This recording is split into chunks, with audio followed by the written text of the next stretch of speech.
Welcome ladies and lads to the video. Today we're going to be taking a look at an add-on called Better on Bedrock.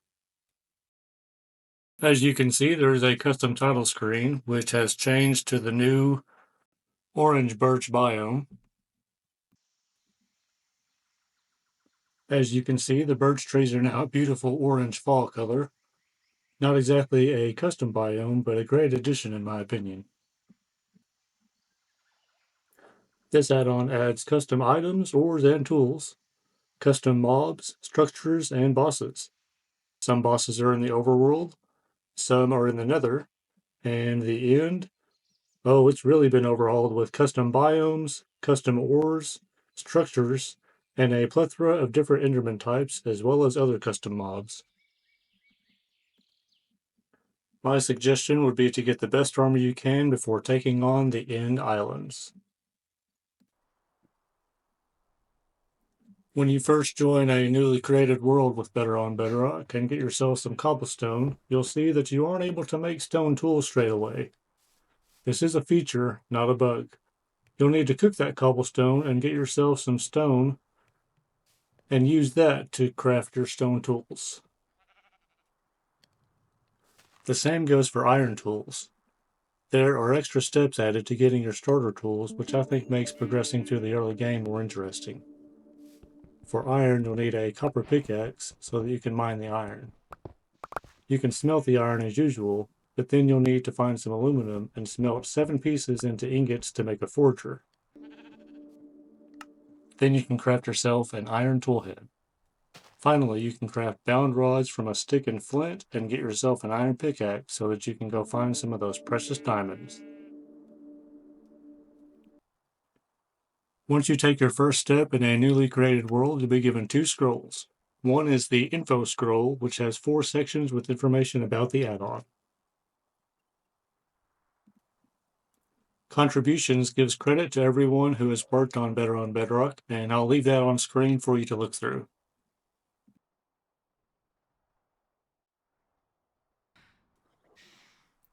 The progression section explains a little about the difference in getting your starter tools as we just went over. The End Eyes section explains how to get Eyes of Ender by defeating each of the 5 bosses added to the Overworld and Nether.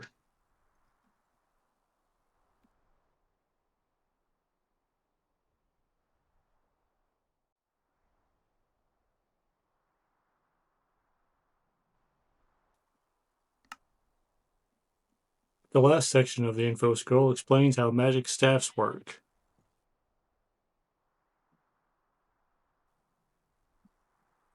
I think adding the element of magic to the game is just awesome.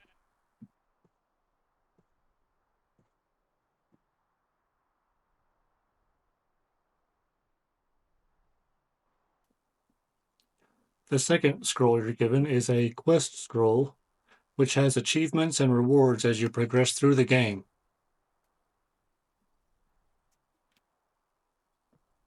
This will give incentive for progressing through the game while giving you useful materials.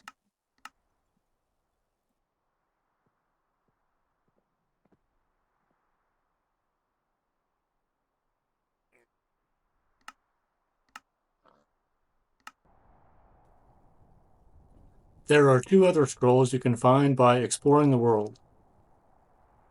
One is a bounty scroll, found in the overworld on the bounty board at a trader outpost.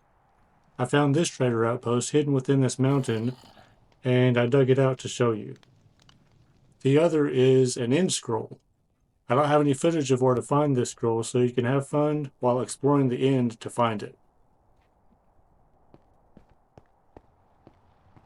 Before we venture into the End or Nether, I'll show you some of the structures that are added by Better on Bedrock.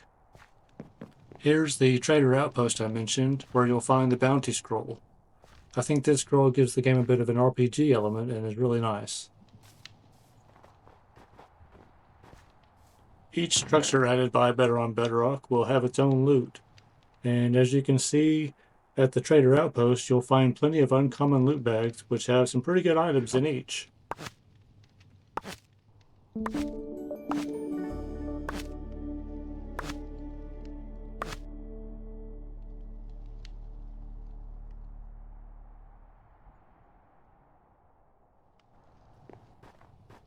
This is the bounty board at the trader outpost. As you can see, it took me a bit to figure out that you have to put your cursor at the bottom left of the board and punch to get yourself the bounty scroll. Then you just need to use the scroll twice. Once to open the scroll, and then a second time to actually open the scroll and read the bounties that you can take on. As you can see, there are quite a few. Some of the bounties are for vanilla mobs, and others are for the better on Bedrock mobs and bosses. Next, we'll take a look at some of the custom structures that have been added to the overworld. This is the Adventurer campsite, and you can see it's got a little bit of food. Not too great of loot, but at least it's something.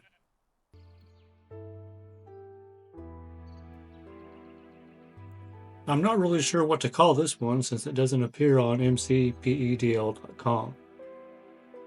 In my notes, I called it the Purple Tower. It's not exactly a dungeon tower because I don't find any spawners inside, but there are plenty of chests with decent loot.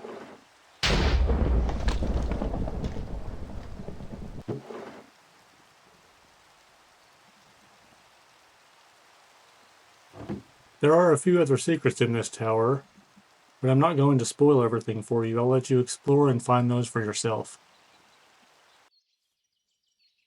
Here we have the house of the Lonely Wizard.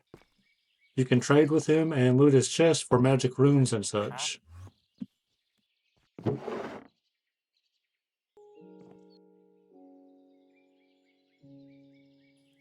Next up, we have the Adventurer House.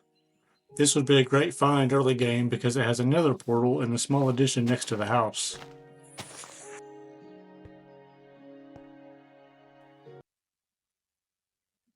This one is an abandoned hut. Nothing too special here, but could be a nice starter base and does have a bit of loot in the chest upstairs. This next structure is possibly my favorite in the whole add-on.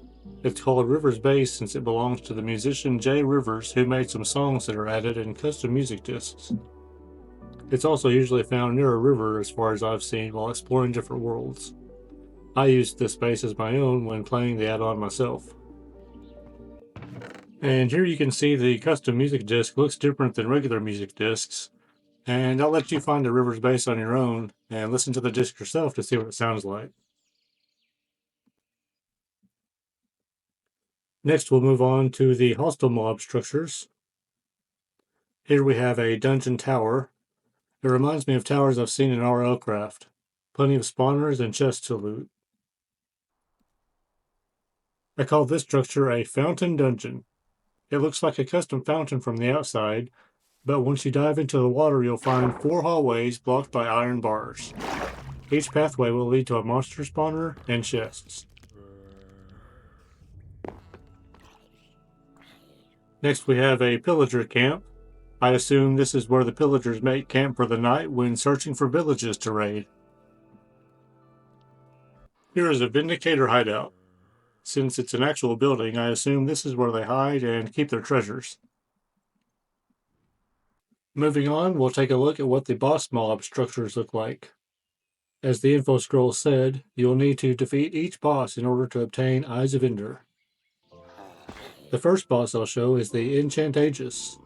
His structure is a stone pyramid with villagers taken captive in prison cells.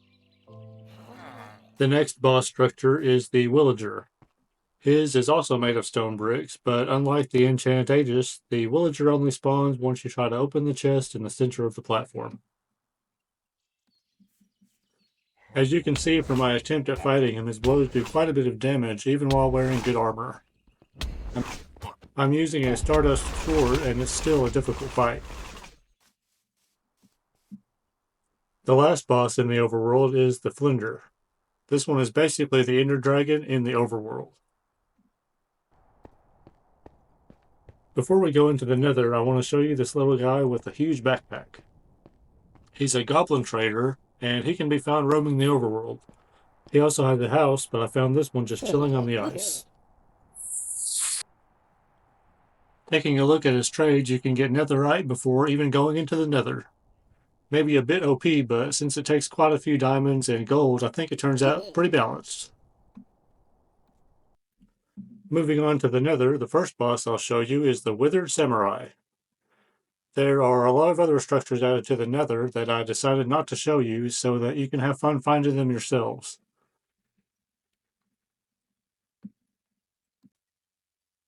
The final boss in the add-on is the Shielded Pyro class, which looks like an upgraded blaze with 4 shields around him. Once you've defeated each boss, you'll be able to use the eyes they drop to craft 16 Eyes of Ender, and go find yourself a stronghold and get to the end. I said before that the last boss is the Shielded Pyro class, but that's not exactly true. You may think the last boss is the Ender Dragon, but that's not true either.